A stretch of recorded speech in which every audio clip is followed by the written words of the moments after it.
اب ایک دم گرے، وہ چھپا ہوا تھا ابو لولو مجوسی، اس نے 7 وار کیے خنجر کے پیٹ میں، تو اب گرے تو پہلی صف والوں کو تو پتہ تھا، پیچھے نہیں، تو عبد الرحمن بن عوف نے لپک کے آگے مصلی پہ کھڑے ہو کے نماز شروع کر دی، اور چند آدمی اس کو پکڑنے کے لیے بھاگے، پھر اس نے آگے جا کے اپنے آپ کو خنجر مار کے اس نے خودکشی کر لی۔ اٹھا کر مکان پر لے گئے، دودھ پلایا گیا تو وہ آنتوں سے باہر نکل گیا، کہنے لگے موت کا پیغام آ گیا ہے۔ تو اپنے بیٹے کو بلایا کہ بیٹا جا کر اماں جان عائشہ سے کہو کہ عمر امیر المومنین نہ کہنا، اب میں امیر المومنین نہیں ہوں، کہنا کہ عمر بن خطاب اپنے دونوں ساتھیوں کے ساتھ قبر کی جگہ چاہتا ہے، اگر مجھے اجازت مل جائے تو مجھے وہاں دفن کرنا، اگر اجازت نہ ملے تو مجھے عام قبرستان میں دفن کر دیں۔ عبداللہ بن عمر تشریف لے گئے تو اماں عائشہ بیٹھی رو رہی تھی کہ اماں جان میرا باپ عمر بن خطاب اجازت چاہتا ہے قبر کی اپنے دونوں ساتھیوں کے ساتھ۔ تو حضرت عائشہ رضی اللہ تعالیٰ عنہ رونے لگی، پہلے بھی رو رہی تھی، کہا عبداللہ یہ جگہ تو میں نے اپنے لیے رکھی ہوئی تھی کہ میں اپنے خامند اور باپ کے ساتھ میں بھی ایک کونے میں سو جاؤں گی، لیکن اگر عمر کی خواہش ہے تو اس جگہ کا عمر مجھ سے زیادہ حقدار۔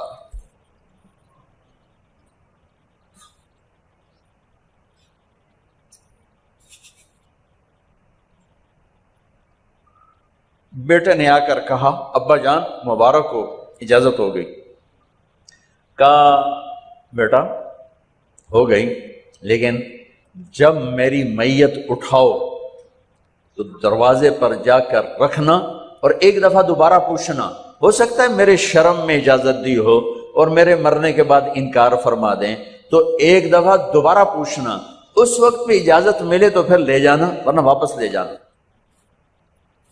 حضرت علی اور حضرت حسن تشریف لائے جس دن انتقال ہو رہا ہے، تو گھبراہٹ دیکھی تو حضرت علی نے فرمایا عمر موت سے ڈر گئے ہو؟ کہ نہیں موت سے نہیں ڈرا، موت کے بعد کیا ہوگا اس سے ڈر گیا۔ یہ کون کہہ رہا ہے؟ میرے بعد کوئی نبی ہوتا تو عمر ہوتا، یہ وہ کہہ رہا ہے۔ یہ کون کہہ رہا ہے؟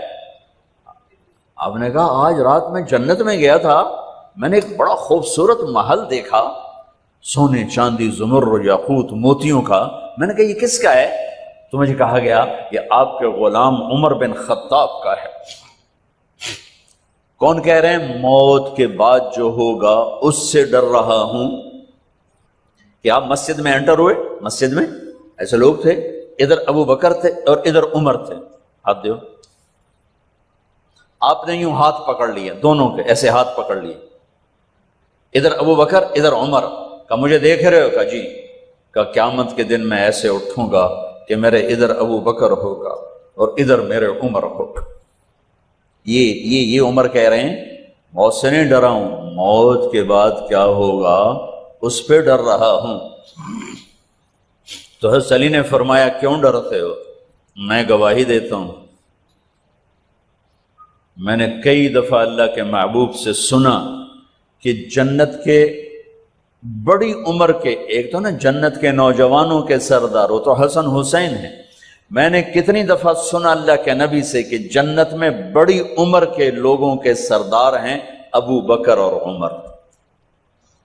تو آپ نے کہا قیامت کے دن گواہی دو گے؟ آپ نے کہا، حضرت علی نے کہا میں بھی گواہی دوں گا، میرا بیٹا حسن بھی گواہی دے گا۔ وہ حضرات تشریف لے گئے تو موت کی آہٹ کو محسوس کیا تو بیٹے کی گود میں سر تھا عبداللہ بن عمر کا، بیٹا مجھے زمین پہ لٹا۔ انہوں نے یہاں سے ہٹا کر یہاں سر رکھ دیا، وہ حق سنا نہیں کیا کہہ رہا ہوں، زمین پہ ڈال دے۔ ان کا جی نہیں چاہ رہا تھا کہ کیا کہہ رہا ہوں، زمین پر ڈالو. انہیں آگے کر دے، خود پیچھے ہو کے اپنا چہرہ مٹی میں یوں رکھ لیا اور مٹی میں منہ ملنے لگے ایسے، اور کہہ رہا ہے ویل ویل لک یا عمر ان لم یغفر لک عمر ان لم یغفر لک ربک. اے عمر، اگر تیرے رب نے آج تجھے معاف نہ کی تو تو ہلاک ہو. ویل لک ولأمک ویل لک ولأمک یا عمر ان لم یغفر لک ربک.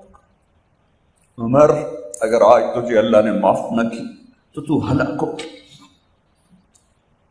اتنے بڑے مقام والے 1,24,000 میں ایک آدمی ہے مراد، جسے مانگا گیا ایک آدمی. یا اللہ عمر دے دے میرے اسلام کی بلندی کے لیے. وہ کہہ رہے ہیں ویل لک یا عمر ان لم یغفر لک رب.